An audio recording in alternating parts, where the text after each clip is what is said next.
มาถึงเจ้าวันศุกร์ซึ่งเป็นวาระโอกาสเมตตากรุณานุเคราะห์จากผู้อำนวยการสถานีวิทยุพุทธธรรมนำสุข FM 91.0 เมกะเฮิรตซ์อาตมาภาพพระมหาประสิทธมาภินันโทเจ้าอาวาสวัดจังกำประธานเผยแผ่ธรรมเพื่อพระพุทธศาสนาได้รับเมตตาคือพอออกรายการทุกเจ้าวันศุกร์จากเดิมเป็นวันจันทร์เปลี่ยนมาเป็นวันศุกร์ญาติโยมก็ติดตามฟังได้ธรรมะสาระอัตถธรรมคำสอนฟังแล้วอย่าฟังได้สุดสู่ตังละพะเตปัญญังฟังให้ดีย่อมเกิดปัญญาเป็นเรื่องหู้แจ้งแทงตลอดแม้แต่องค์สมเด็จพระชินสีห์สัมมาสัมพุทธเจ้าโคตมะโคดมผู้ทรงศีระสุตาที่คุณเป็นที่ไหวเป็นที่สาเป็นที่สักการะปูจาเฮาท่านทั้งหลาย 2,561 ปีผ่านไปแล้วเฮาก็ยังแนบใต้ไหวส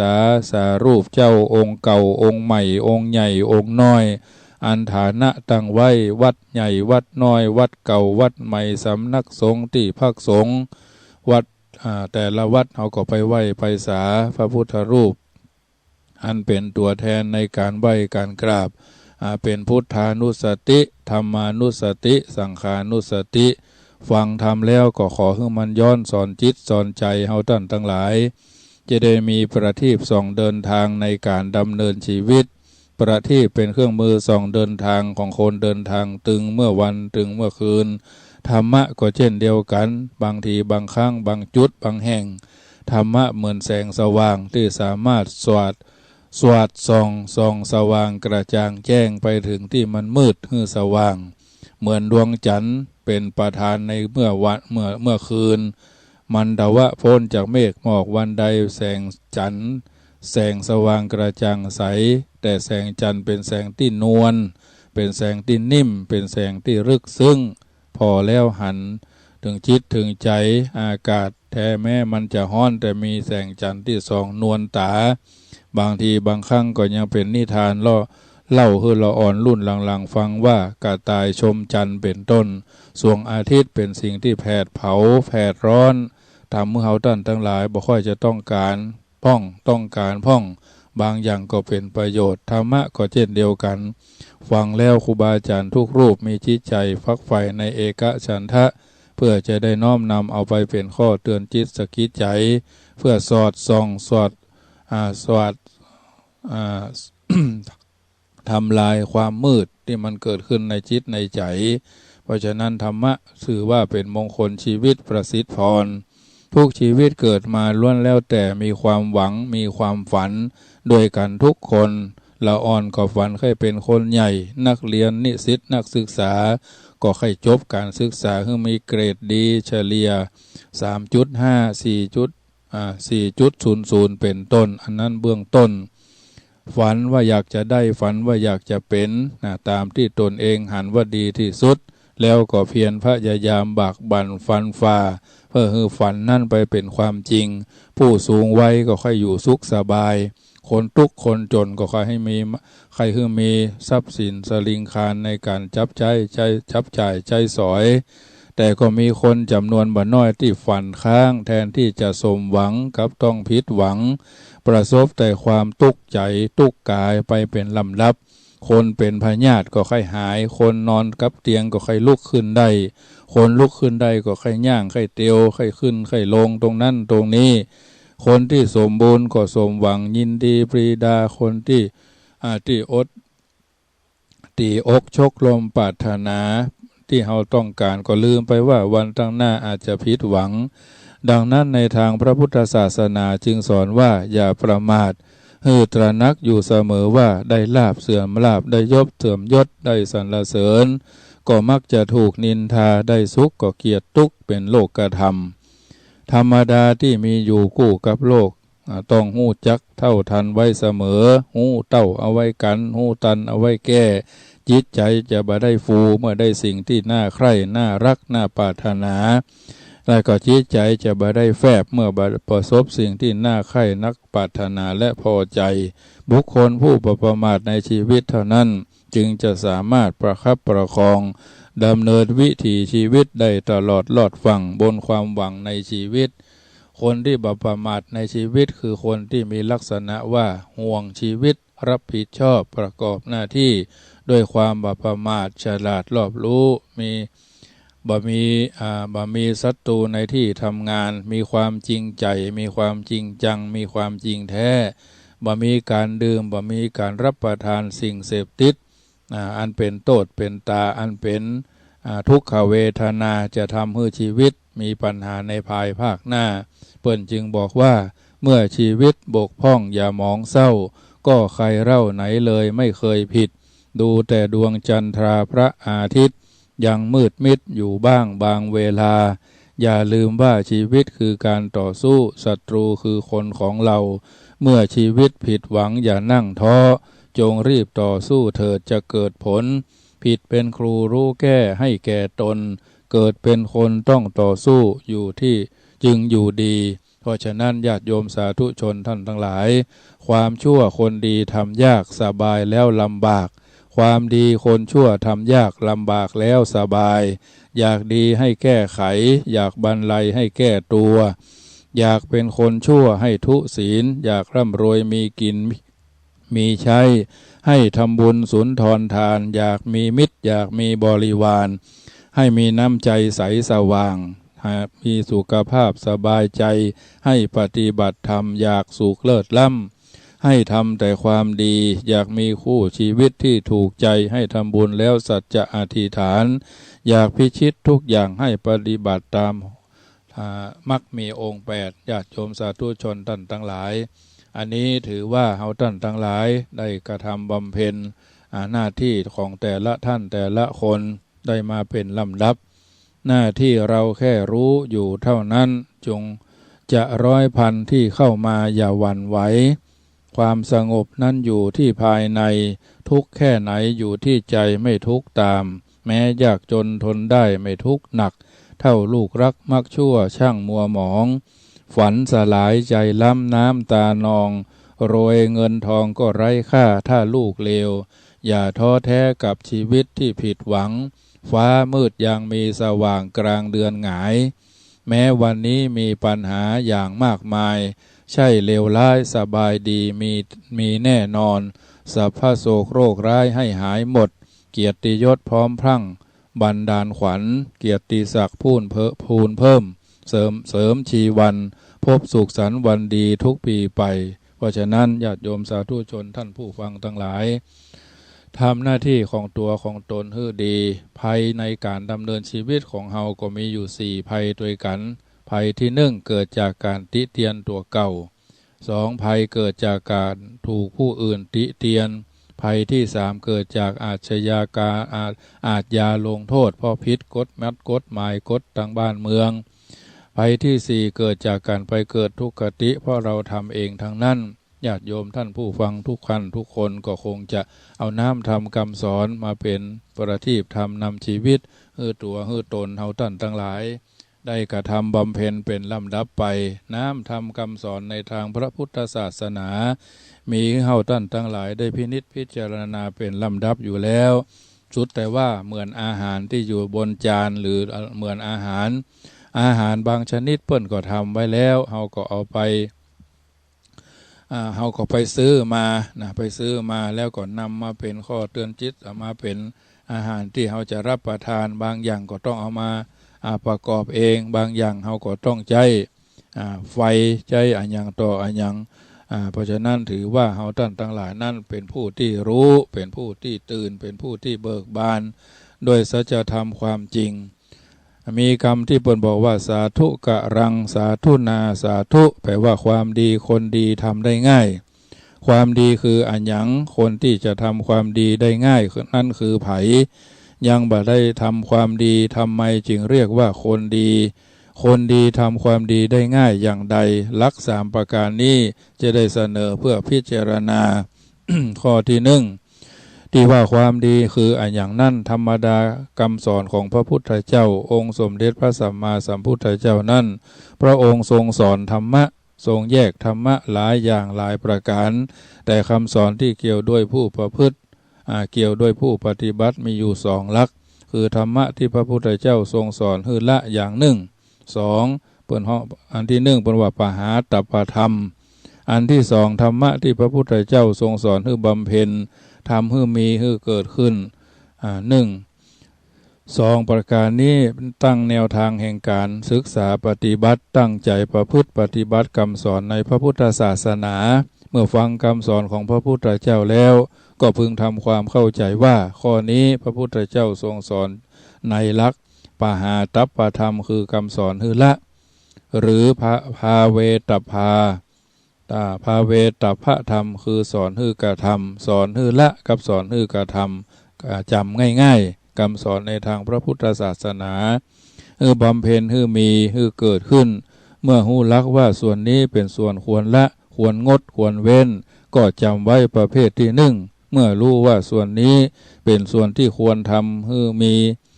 เกิดขึ้นก็จำไว้ประเภทหนึ่งส่วนที่สอนละนั่นเป็นส่วนชั่วเป็นส่วนที่บดีแน่นอนถ้าเป็นของดีเป็นความดีพระพุทธเจ้าจะบัดทรงสอน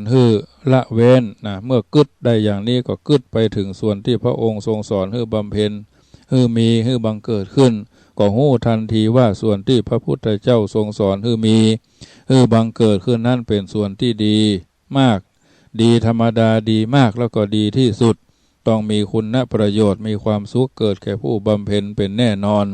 เมื่อหู้ลักว่าสองอย่างที่พระพุทธเจ้าทรงสอนละอย่างหนึ่งทรงสอนทำอย่างหนึ่งลักในการบำเพ็ญอย่างหนึ่งเช่นนี้ก็มาพิจารณาว่า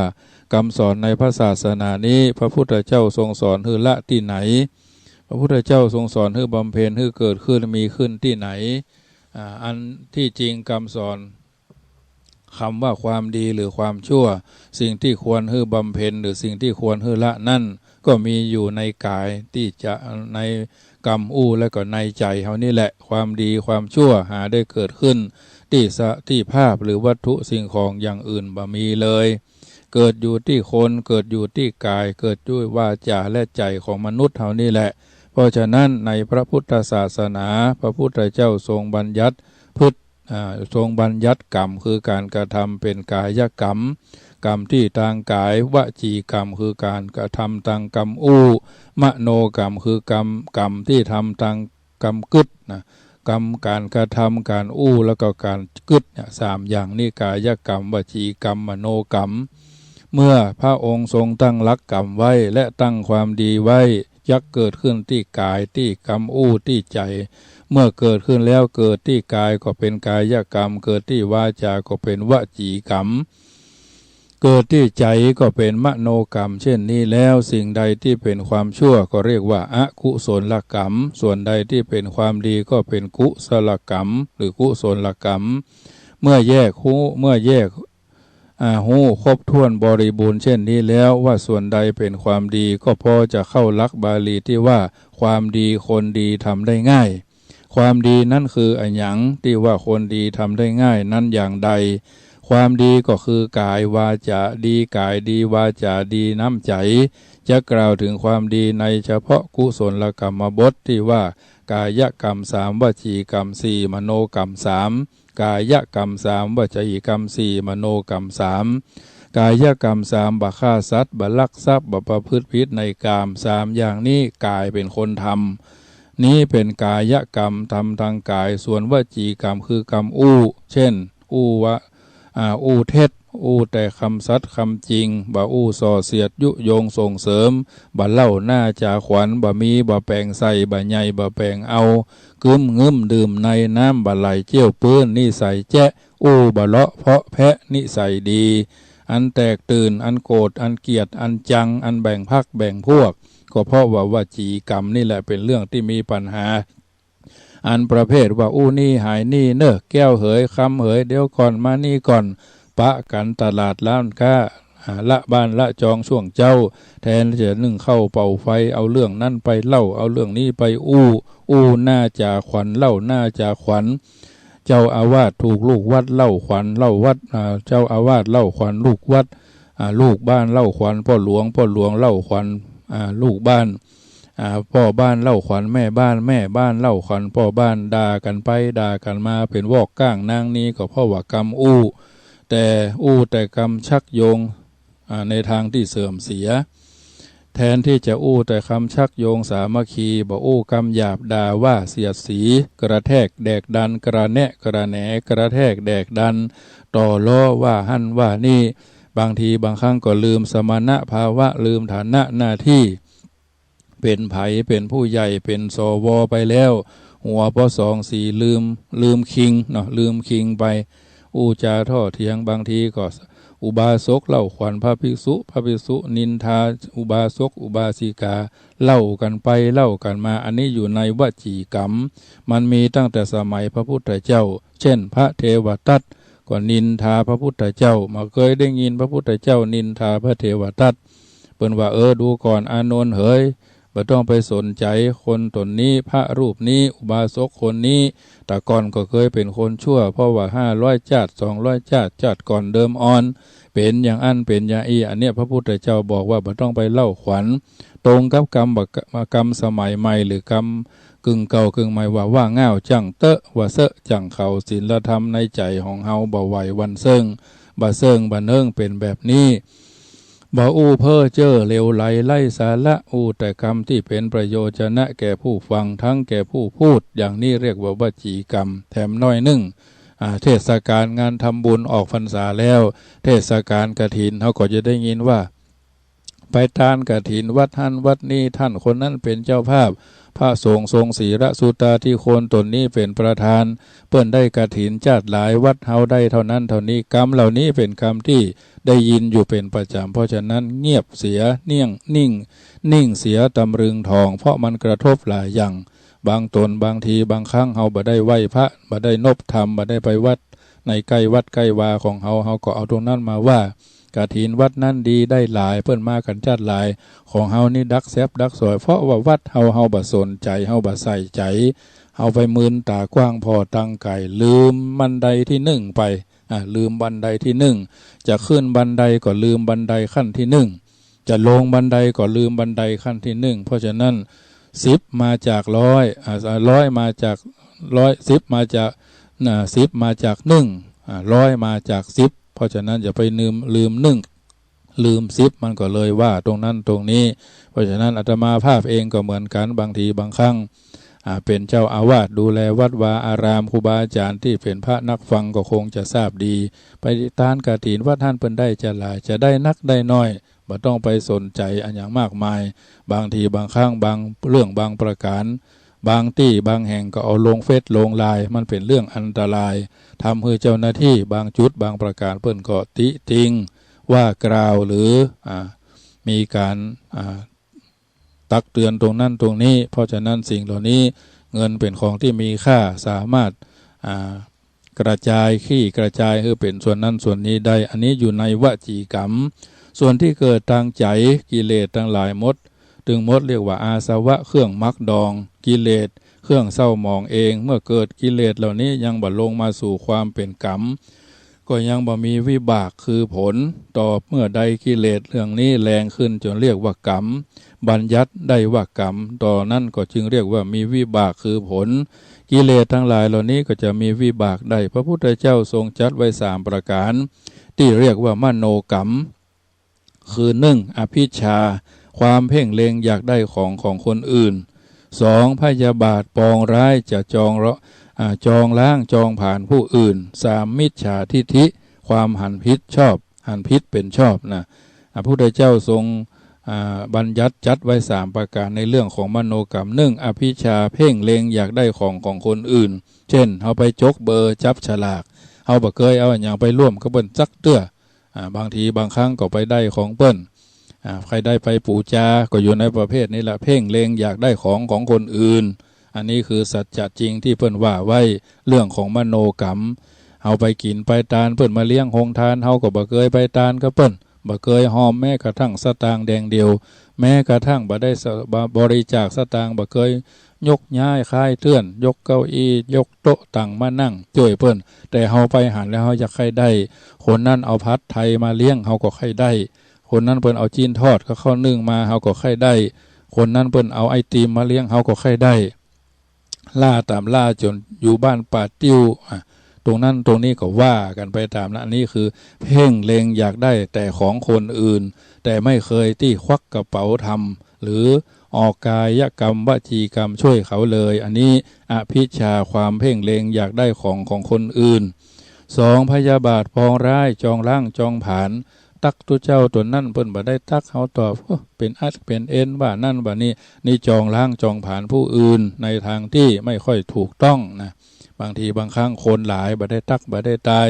เจรจาปราศัยคนนั้นหรือตาลของอันนั้นไปแล้วถวายอันนั้นไปแล้วแต่บ่ได้บ่งชื่อบ่งนามก็เฝ้าฟอนหากระชื่อกะนามก็เลยเป็นพยาบาทปองร้ายกายกรรมวจีกรรมมโนกรรม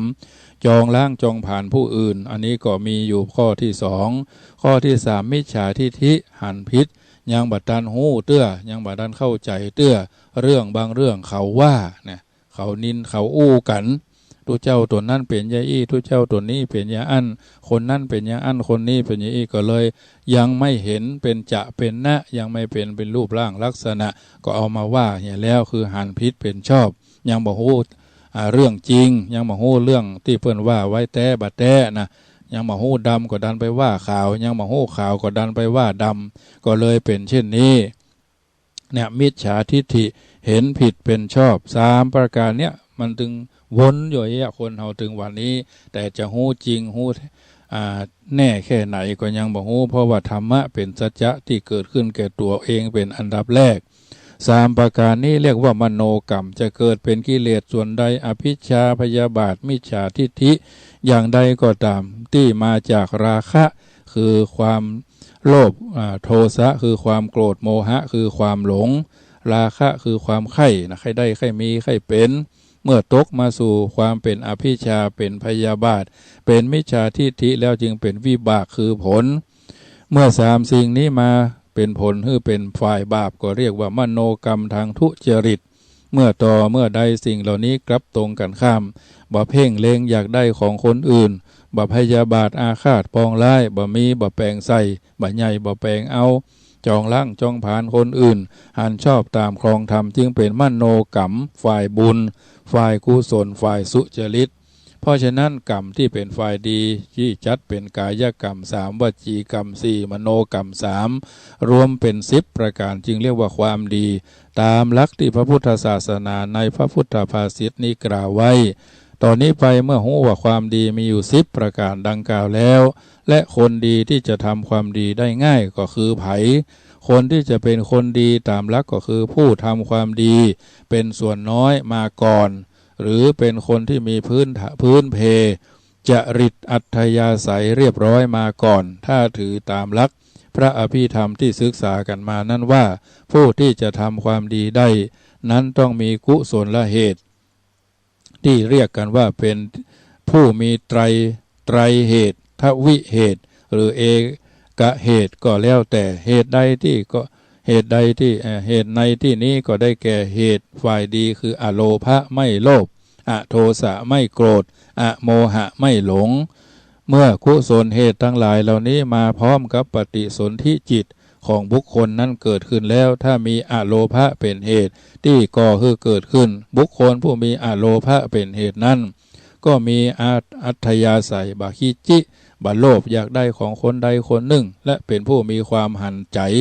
มีกรุณาเอื้อเฟื้อเผื่อแผ่เจือจานแก่คนอื่นบุคคลที่มีจริตอัธยาศัยอโลภะคือบาโลภเป็นเหตุเช่นนี้ก็สามารถที่จะทำความดีคือหื้อตาลเกื้อกูลเผื่อแผ่แจกจ่ายบรรเทาทุกข์หันอกหันใจแก่ผู้ที่ได้รับความทุกข์โดยประการต่างๆได้โดยสะดวกโดยง่ายบ่มีข้อขัดข้องเพราะบ่มีความตระหนี่เป็นรากฐานเป็นอันฐานรากนะเป็นเหตุคัดขวางส่วนบุคคลผู้มีโทสะความบักคัดเคืองเป็นเหตุเดิมตั้งขึ้นเป็นพื้นอัธยาศัยพร้อมกับปฏิสนธิแล้วบุคคลเหล่านี้มีแต่เมตตามีแต่กรุณาหันคนอื่นได้ทุกข์เหมือนกับตนได้ทุกข์หันคนอื่นได้รับความสุขก็มีความชื่นชมโสมนัสยินดีปรีดาสบายอกสบายใจไข้หัวคะตบตีนตบมือม่วนงานสรรเล่ากันไปเหมือนกับ ได้รับความสุขกายสุขใจเพราะฉะนั้นผู้ที่มีพื้นฐานเช่นนี้จิตใจกึดจะเบียดเบียนจะทำร้ายจะมีเวรมีภัยแก่ภัยบ่มีแล้วนะคือใสหมดซอยร้อยเหมือนน้ำมันหนุนอย่างที่เพิ่นว่านะย่อมบ่มีแล้วนะบ่มีอันอย่างที่จะมาป้านมาพ่อเหมือนคนกินคนตานจิ้มแย้มแจ่มใสหน้าใสเป่งใสใบยะนะใบหน้าก็อิ่มเอิบสมัยใหม่เพิ่นว่าออร่าก็เลื่อมมับมาบ่ต้องเอาอย่างไปใส่บ่ย่องเอาอย่างไปประเทืองผิวบุคคลผู้หันเป็นเจอีแล้วสามารถที่จะรักศีลได้ง่ายไปรักษาศีลม่วนยิ้มเยอะๆนะเหมือนจะแตกเหมือนเฮาเคี่ยวกะทิเคี่ยวกะทิในการที่บวชกล้วยก็บวชมันก็อย่าหรือทำข้าวเหนียวมูนก็อย่าข้าวมันเมืองเขาเนี่ยนะถ้ามันแตกเยอะมันถึงลำญาติโยมตัดเกลือเห็นน้อยนิดหน่อยทั้งหวานทั้งมันทั้งเค็ม3รสนะเพราะศีลบ่ต้องอู้ถึงศีลอย่างอื่นเป็นแต่เสียงศีล5ก็พอบ่เบียดเบียนไผบ่ลังแกไผบ่ข่มเหงเต็งเต็กไผบ่มีเวร5ประการแก่กันและกันเวรที่จองกันอยู่ก็จองใน5ประการคือฆ่ากันเองเบียดเบียนกันเอง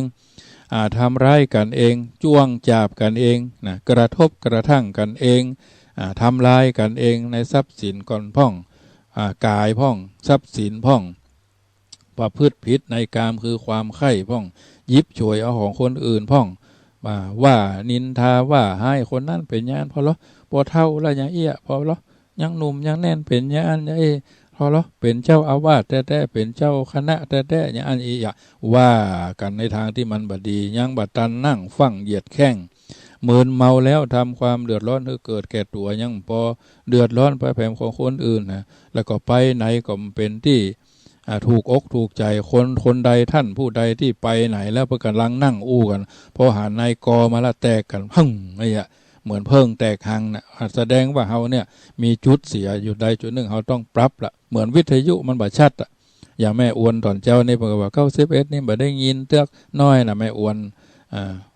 กิติลังกาเนาะก็ได้ฟังอยู่ทุกรายการนั่งฟังอยู่เปิดวิทยุเป็นเพื่อนตั้งแต่ตี 3มาเหมือนกันทุกวันทุกรายการทุกคนที่โทรเข้ามาก็ขออนุโมทนาถ้าบุคคลมีอัธยาศัยบ่กึดที่จะให้คนอื่นได้รับความทุกข์ยากลำบากก็ชื่อว่ามีพื้นฐานพื้นจิตใจเป็นคนดีอยู่แล้วดีมากดีธรรมดาดีมากแล้วก็ดีที่สุดสามารถที่จะรักษาศีลได้โดยง่ายบุคคลที่มีอัธยาศัยเดิมมีอโมหะคือเป็นมูลคือความบะโลภบะลุ่มบะหลงบะโลภบะหลงไหลข้างใครรู้จักว่าสิ่งใดเป็นสภาพความเป็นจริงบ่วู่วามจิตใจสงบอยู่แล้วบุคคลผู้นั้นก็ถือว่าเป็นคนที่ว่าสามารถเจริญจิตภาวนาได้ง่ายนะเหมือนโทรศัพท์เหมือน Wi-Fi บางที่ก็ขัดข้องบางที่ก็ช่วงนี้แถวนี้อัน AIS นี่บ่ดีเฮ้ยทูมูฟดีที่ทูมูฟบ่ดีมันมีหลายยี่ห้อเนาะในการที่จะใจดีแท็กดีอย่างมันเหมือนกันหรอบางจุดก็ AIS บ่ถึงฮับบ่ได้ทูมูฟฮับได้หรือบางทีบางครั้งก็ยี่ห้อนั้นฮับได้ยี่ห้อนี้เงียบได้เหมือนกันธรรมะก็เหมือนกันจิตใจเฮาก็เหมือนกันเมื่อมาระลึกนึกถึงพระรัตนตรัยเช่นพระพุทธเจ้าก็ทำให้มีความเลื่อมใสน้อมไปในคุณยิ่งขึ้นนึกถึงคุณของพระธรรมก็สามารถที่จะน้อมนำพระธรรมมาประพฤติมาปฏิบัติมาจุนไว้ที่จิตของตนเองแอบแนบนิ่งยิ่งขึ้นไปเพราะฉะนั้นผู้ที่มีอโมหะเป็นมูลจึงเป็นคนดีสามารถทำการเจริญภาวนาซึ่งเป็นความดีได้ง่ายโดยนัยยะตรงกันข้ามบุคคลที่มีโลภะเป็นมูลก็บ่สามารถที่จะหื้อตานได้บุคคลที่มีโทสะเป็นมูลก็บ่สามารถที่จะรักษาศีลให้บริสุทธิ์บริบูรณ์ดีไปได้บุคคลที่มีโมหะเป็นมูลก็สามารถที่จะเจริญภาวนาให้ถึงความสงบแห่งจิตใจได้เพราะฉะนั้นบุคคลที่สามารถหื้อตานได้ก็เชื่อตัวเองได้ว่าเป็นคนดีที่มีอโลภะคือความบ่โลภเป็นเหตุมาแล้วบุคคลที่สามารถจะรักษาศีลให้บริสุทธิ์ได้โดยบ่ต้องระแวงสงสัยนั่นก็คือบุคคลที่มีอโทสะเป็นมูลเหตุเดิมมาแต่เมื่อเกิดมาแล้ว บุคคลที่สามารถจะเจริญภาวนาไหว้พระสวดมนต์ทำจิตใจให้ผ่องแผ้วทำสม่ำเสมอทำทุกวันได้ตามหลักคำสอนมีการเจริญพระกรรมฐานผมขนเล็บฟันหนังตาหูจมูกลิ้นกายใจก็ชื่อว่าเป็นผู้มีอโมหะเป็นมูลเดิมมาแล้วคือบะหลงเนาะบะหลงว่างามบะหลงว่าสวยบะหลงว่าเพราะเนี่ยเพราะฉะนั้นผู้ที่จะประพฤติปฏิบัติในบุญกิริยาวัตถุเข้าถึงหลักธรรมพุทธศาสนาฮือตานโดยตานโดยศีลโดยภาวนาก็ต้องเป็นคนดีโดยมีเหตุ3ประการครบถ้วนมาแล้วคืออโลภะไม่โลภอโทสะไม่โกรธอโมหะไม่หลงดังที่ได้กล่าวมานี้บุคคลผู้หันแบบนี้แล้วยังบ่ได้ทำความดีขึ้นมากขึ้นก็สามารถทำความดีได้ง่ายเพราะเข้าใจในหลักแล้วส่วนมากเฉลี่ยแล้วเฮาตัวเพิ่นไปเพิ่นใส่ชุดขาวใส่ชุดขาวเพราะอะหยังใส่ชุดขาวแล้วไปไหนชุดขาวในเทศกาลอย่างใดใส่แล้วเป็นจะใดใจเพราะจะขาวด้วยก่อกายเพราะจะขาวว่าจอกำอู้เพราะจะขาวขึ้นพ่องก่อเนี่ยเอาต้องประเมินตนตัวเปิ้นว่าประเมินสถานการณ์เป็นวันไปเลย1 เดือนมี30วันพ่อง31วันพ่องสัปดาห์ก็มี15วันเนาะปี365วันอันนี้เป็นสิ่งที่แน่ชัดแน่นอนเฮาทำแต่ละวันจะเฮานั่งสมาธิบางท่านก็ไปเรียนสมาธิอาจารย์นั่นสำนักนี้บางท่านก็ไปสวดมนต์เย็นทุกวันสมาธิทุกวันต้องประเมินตนกลัวนะญาติโยมเวลานี้เวลาเฮาก็เหลือน้อยไปทุกทีเหมือนตะวันขึ้นตะวันออกเกี่ยวพัดรอบไปตะวันตกเหมือนฟ้าแมบยามเดียว50 ปีนับตั้งแต่50 ปีไปเนี่ย3 โมงแล้ว60 ปีก็4 โมง70 ปีก็5 โมง80 ปีก็6 โมง90 ปีก็ทุ่มแล้ว3 โมง4 โมง5 โมงทุ่มนี่มันเป็นเวลาที่บ่ายจ้ายแล้วนะใกล้จะจะหยวดแล้วจะงามเพียงฟ้าก็หยวดเหมือนกันจะสวยเลิศหรือเป็นนางงามจักรวาลก็หยวดเพปังเหมือนกันจะรอเราเอาการก็หยวดเพปังเหมือนกันเพราะฉะนั้นเฮาทำความดีตามหลักที่พระพุทธเจ้าตรัสไว้นี้แล้วก็จะสามารถทำได้ง่ายเป็นผู้มีพื้นเพอัธยาศัยเป็นคนดีมาแล้วมีอยู่อย่างต่ำก็จะพยายามทำให้สูงโดยลำดับมีอย่างน้อยก็จะพยายามทำให้มีความดีอย่างมากส่วนผู้ที่ได้ทำทานก็บ่ได้รักษาศีลก็บ่ได้เจริญภาวนาก็บ่ได้ชื่อว่าอเหตุกะผู้บ่มีกุศลเหตุเลยคือบ่มีทุนเนาะบ่มีทุนอย่างเพิ่นวิ่งกันปั่นจักรยานกันออกกำลังกันตัวมาวันแรกพับเป๊บจะเอา100 กิโล50 กิโลมันบ่ไหวเพราะเฮามีทุนในการที่ขยันขยอบ่มีการฟอร์มไว้ก่อนมันก็เลยทำบ่ได้นะตามหลักในทางพระพุทธศาสนาที่อธิบายให้ญาติโยมได้ฟังนี้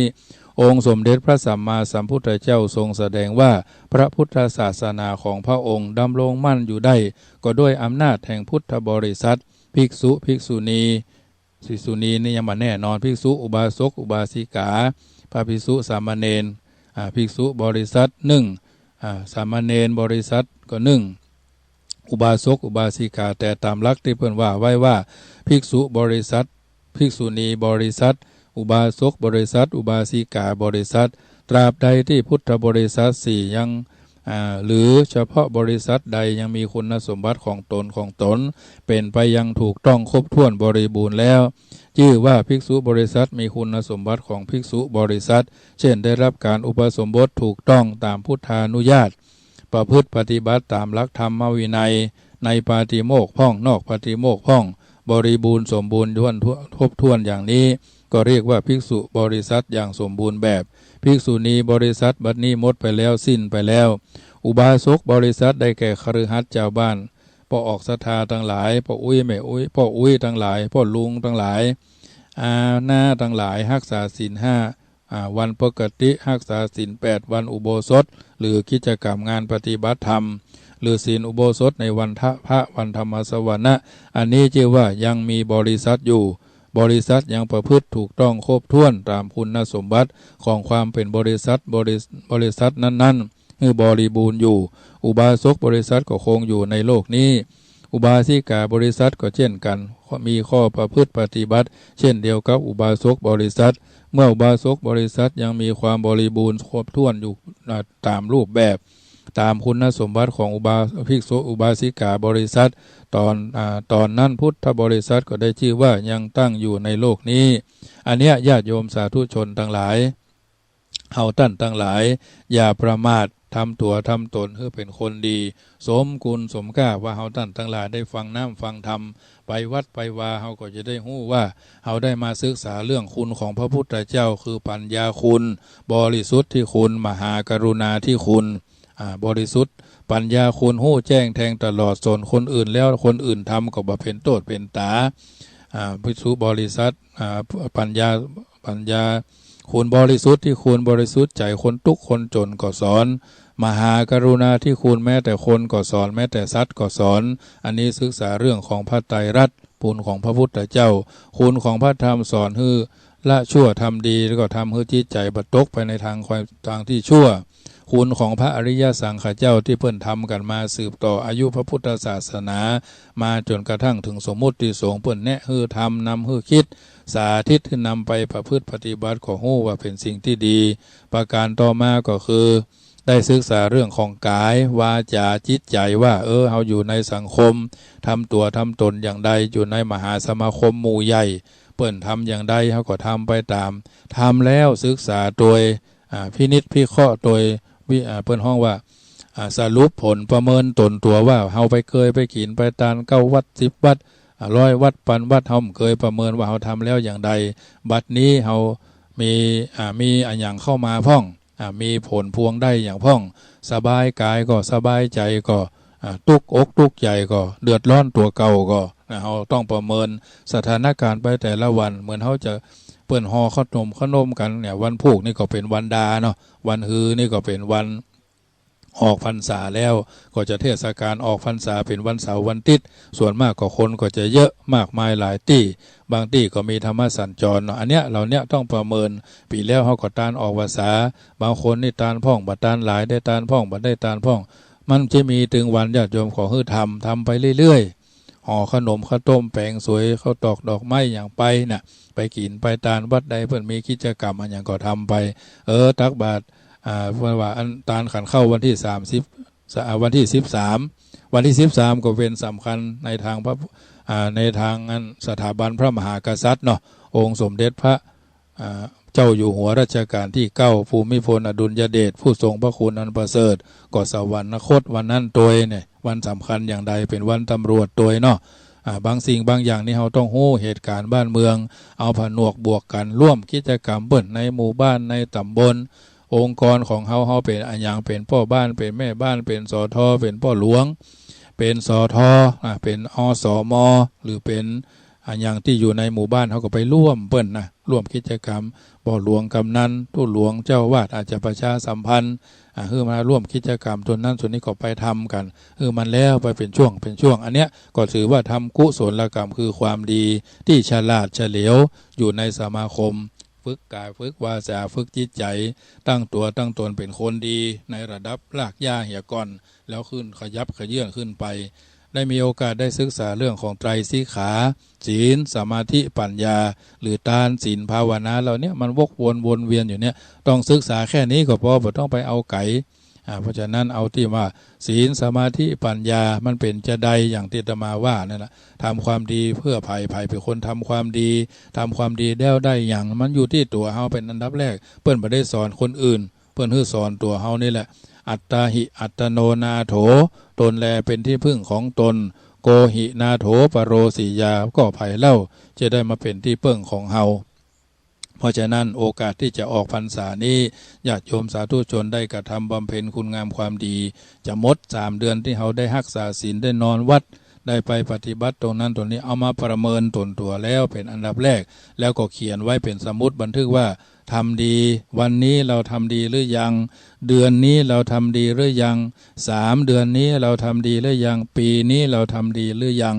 เรามีอายุ55 ปีผ่านไปแล้วเราทำดีมากน้อยแค่ไหนพระเจ้าอยู่หัวรัชกาลที่9พระองค์บอกว่าบันทึกสมุดบันทึกความดีเพื่อพ่อเพื่อตัวเฮากันนับแรก เพื่อหัวเฮาแล้วมันก็จะได้ถึงพ่อถึงแม่ถึงครูบาอาจารย์ถึงสถาบันถึงตระกูลมูลเชื้อตระกูลมูลชาติเป็นลำดับไปว่าไว้บ่ได้กึดไว้บ่ได้ต้องลงมือเขียนเจอลึกสุจิปุริวินิมุตโตกะถังโสบันดิโตภเวบุคคลที่เว้นจากพูดเขียนบันทึกจะลึกไว้ก็คงจะบ่เป็นบัณฑิตบ่ได้เพราะฉะนั้นรายการเสียงธรรมรับอรุณอัตมาภาพพระมหาประสิทธมาภินันโทได้อธิบายได้แนะสกิดสเกาได้เตือนให้ญาติโยมได้เข้าใจแล้วนำไปเป็นข้อเตือนจิตสกิดใจธรรมะเหล่านี้เป็นสัจธรรมความจริงบางเตื้อบางครั้งญาติโยมลืมคิงลืมตัวลืมสภาวะลืมสถานะลืมความเป็นตัวว่าเฮาอายุนักเอาไปทำอย่างอันมันก็บดีเอาเป็นทุเจ้าพระเนรไปทำอย่างอันมันก็บดีต่างคนก็ต่างมีความผิดเป็นบรรทัดฐานหันหน้าเข้ามาหากันเพราะเฮาจะต้องอยู่กันอย่างปี้ดีกันอย่างน้องปรองดองกันเหมือนญาติประเทศชาติก็เจริญทุกที่มีปัญหาหมดยืนเดินนั่งนอนกินดื่มทำพูดคิดมีปัญหาเหมือนกันหมดแต่เฮาก็เอาปัญหามาเป็นมาเอาวิกฤตมาเป็นโอกาสปัญหามีไว้แก้ไม่ใช่มีไว้กุ้มบางอย่างมันเป็นเรื่องเป็นราวก็ช่วยกันบรรเทาเบาบางให้มันเป็นไปบางอย่างก็มองกันในแง่ดีสามัคคีจะยั่งยืนชีวิตจะราบรื่นเพราะมีพื้นการศึกษาดีก่อนนำรายการจะท่านไปในเจ้าของวันศุกร์นี้ก็ขอประชาสัมพันธ์ข่าวสารงานบุญซึ่งจะเกิดขึ้นในเดือนนี้และก็เดือนหน้าวันนี้คณะสงฆ์คณะศิษยานุศิษย์วัดพระพุทธบาทห้วยต้มตำบลนาทรายอำเภอลีจังหวัดลำพูนจะได้ทำบุญอายุวัฒนะมงคลถวายแด่หลวงปู่ท่านพระครูพินิจสารธรรมหลวงปู่ครูบาพันธ์เจริญอายุวัฒนะมงคลมา93ปีญาติโยมสาธุชนทั้งหลาย93ปีวันนี้ที่วัดพระพุทธบาทห้วยต้มศิษยานุศิษย์จึงมีความหันพ้องต้องกันว่าจะได้ทำบุญถวายมุทิตาสักการะปูจาคุณของครูบาเจ้าอาราธนาครูบาอาจารย์จำนวน45รูปจำเริญพระพุทธมนต์ช่วงเจ้า7 โมงทำบุญตักบาตรนากุฏิหลวงปู่9รูป10 โมง39 นาทีหรือ10 โมง 9 นาทีประกอบพิธีเจริญพระพุทธมนต์สืบชะตาพระเจ้าประสงค์45รูป20 นาฬิกาสวดอภิธรรมอุทิศแก่หลวงปู่ครูบาชัยยวงศาพัฒนามีพระธรรมเทศนา1 กันพระเจ้าประสงค์10 ลูกสวดมัตติกาบางสกุลวันที่11คือวันนี้ญาติโยมสาธุชนว่างเว้นก็เดินทางไปร่วมกันได้วันที่20งานทำบุญอายุวัฒนะมงคล53ปีท่านพระครูมโนนกิจจาธรเจ้าวาดวัดทากาศรองเจ้าคณะอำเภอแม่ทาวัดทากาศอำเภอแม่ทาก็นี้มีโอกาสก็ร่วมกินร่วมทานกันได้วันที่19ของงานทำบุญทอดกฐินสถาบันธรรมาภิวัตรก็คงมีรายละเอียดประชาสัมพันธ์ทุกวันธรรมาภาพก็จะเดินทางไปร่วมตัวเหมือนกันเอารถตู้ไปเนาะแม่น้อยบ้านดอนแล้วที่จะไปตัวมีตู้1ไปกินไปทานคือมันตามรับเพราะว่าแม่บุญเพิ่นก็แม่บุญแม่สีบุญนครินทร์เนาะเพิ่นก็อาราธนาไปร่วมโดยก็จะไปร่วมโดยตามมีจิกุศลเจตนาที่สถาบันพุทธธรรมาภิวัตรศพเตินก็คงจะได้เดินทางปิกก่อนเพราะว่าคงบ่ได้ร่วมเพราะภาคมันมีงาน3 งานด้วยกันมาแล้วนะช่วงเจ้าก็จะเดินทางไปร่วมกินร่วมทานให้เรียบร้อยแล้วก็จะเดินทางมาเทศนาธรรมภาคบ่าย3 โมงเนาะชมรมผู้สูงอายุในอำเภอบ้านทิแล้วก็เมื่อคืนก็จะต้องเดินทางไปร่วมงานสมโภชกุฏิสงฆ์สวดมนต์ตันวัดเจ็ดลินหนังวิ่งเนาะญาติโยมก็จะต้องไปเพราะเพิ่นมางานเฮาก็ต้องไปงานเปิ้นครูบาอาจารย์รูปแล้วที่เพิ่นมาหาเฮาก็ต้องไปหาเปิ้นเป็นธรรมดาเนาะเปิ้นไปเฮาเปิ้นมาเฮาก็ไปเปิ้นไปเฮาก็มาไปมาหาสู่ขึ้นสู่โลงหาเป็นสัจธรรมที่เฮาจะต้องไปแล้วก็วันที่29 ตุลางานทำบุญทักษิณาถวายครูบาเจ้าสรีวิจัยครูบาพรหมจักโกครูบาพวนเหมะวันโนวัดห้วยการตำบลบ้านโฮงอำเภอบ้านโฮงเพื่อจะแห่สารูปรูปเหมือนครูบาเจ้าพรหมไปสถิตประดิษฐานณวัดห้วยการญาติโยมก็ไปกินไปทานกันได้ที่วัดห้วยการ29ทำแห่รูปจากวัดพระพุทธบาทตากผ้าไปสู่วัดวัดห้วยการซึ่งศิษยานุศิษย์เพิ่นน้อมเอ็นเวียนถวายเป็นที่ไหว้ที่ศาล1 พฤศจิกายนก็งานทำบุญ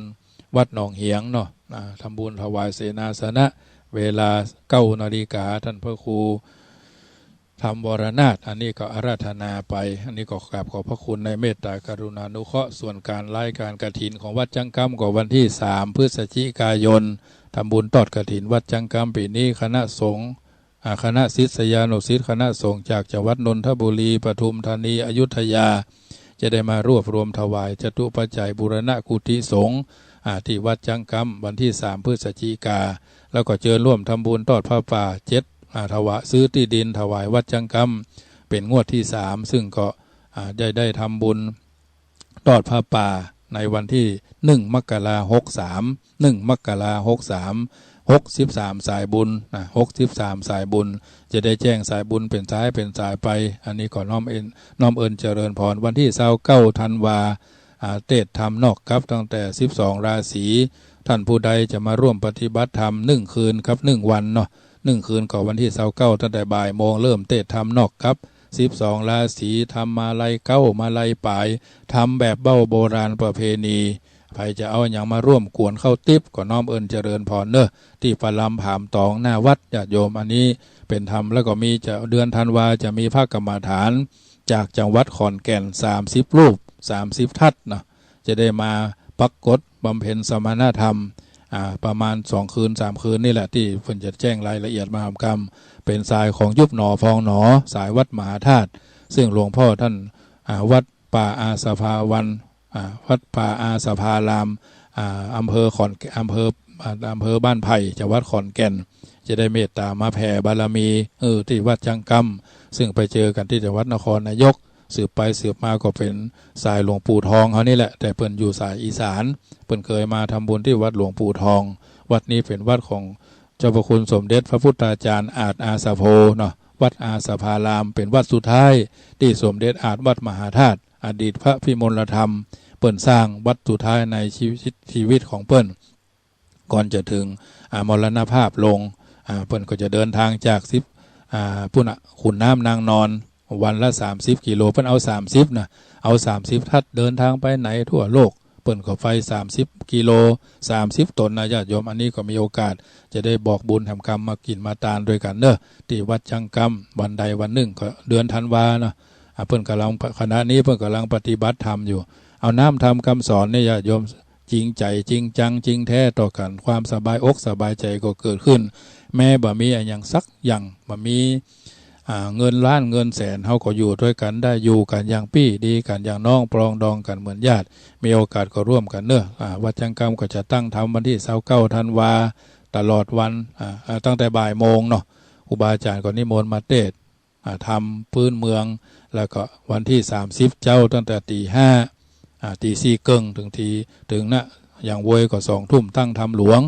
ไปเกิดปีชวดหนูฉลูวัวขันเสือเทาะกระต่ายมาลงงูใหญ่มาเสงงูเล็กมาเมียมาแม่แปะวอกลิงละกาไก่ส่วนมากก็จะหันวัดจังกำนี่ก็วัดอันใหม่พัฒนารามเนาะวัดอันปุ่นอำเภอดอยหลอก็ที่หนึ่งที่ท่านอาจารย์สมชายเนาะเพื่อก็ตั้งทำเหมือนกันหลังจากวัดจังกำไปแล้วอันนี้ทำด้วยความบริสุทธิ์ใจม่วนอกม่วนใจนะทำแล้วญาติโยมก็พอกบครับ29ตั้งทำ30ฟังธรรมมหาจารย์วันค่ำนะเต็มแบบเบ้าโบราณนะแล้วก็วันที่31ก็สวดมนต์ข้ามปี1 มกราก็63ก็สืบชะตาแล้วก็ตอดผ้าป่าสามัคคีสมทบทุนซื้อที่ดินเพราะวันนี้ก็จะต้องไปโอนสตางค์ให้เพิ่นเนาะเฮาบ่ได้ครบเต็มร้อยก็จะโอนไปเป็นช่วงที่แรกจะโอนกันวันนี้ปรากฏว่าปัจจัยบ่พร้อมนะก็ต้องโอนเด้อก็ฮือเจ้าภาพเพิ่นไปเป็นช่วง1,400,000 บาทเป็นเงินที่ก้อนใหญ่ก้อนโต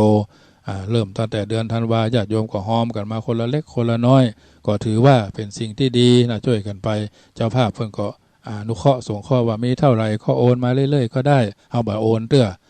โอนสตางค์ไปให้เพิ่นเป็นช่วงไปอันนี้ก็เป็นภาระความจริงนั้นถ้าเฮาบ่เสียสละมันก็ถึงบ่ได้นะที่ดินผืนนี้ถ้าเกิดเป็นเม็ดเป็นผลแล้วมันก็ไผก็ดีเท่านั้นน่ะมาเริ่มต้นมันถึงลำบากนับหนึ่งใส่กันใหม่มันถึงลำบากแต่ทุกความลำบากก็จะเป็นความสบายลำบากเมื่อต้น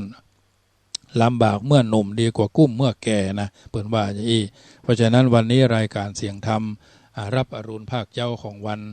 สุขเดียตมาภาพได้รับภาระจากท่านผู้อำนวยการก็พอสมควรแก่เวลาบุญใดกุศลใดเจตนาใดความคิดอันใดที่เป็นมงคลที่เป็นความบริสุทธิ์กายบริสุทธิ์ใจก็ขอสิ่งเหล่านั้นจงอภิบาลประทานพรคุ้มครองปกป้องให้ญาติโยมสาธุชนอยู่เย็นเป็นสุขอายุมั่นขวัญยืนกันทั่วหน้าตายที่สุดนี้ขอราธนาเอาคุณพระศรีรัตนตรัยว่ารัตนัตตยานุภาเวนะรัตนัตตยะเตจสาพุทโธบังซ้ายธัมโมบังขวาสังโฆบังกายาอรหังบังเกสาอรหังพุทโธนะโมพุทธายะตายที่สุดนี้รายการเสียงธรรมรับอรุณอัตมาภาพพระมหาประสิทธมาภินันโท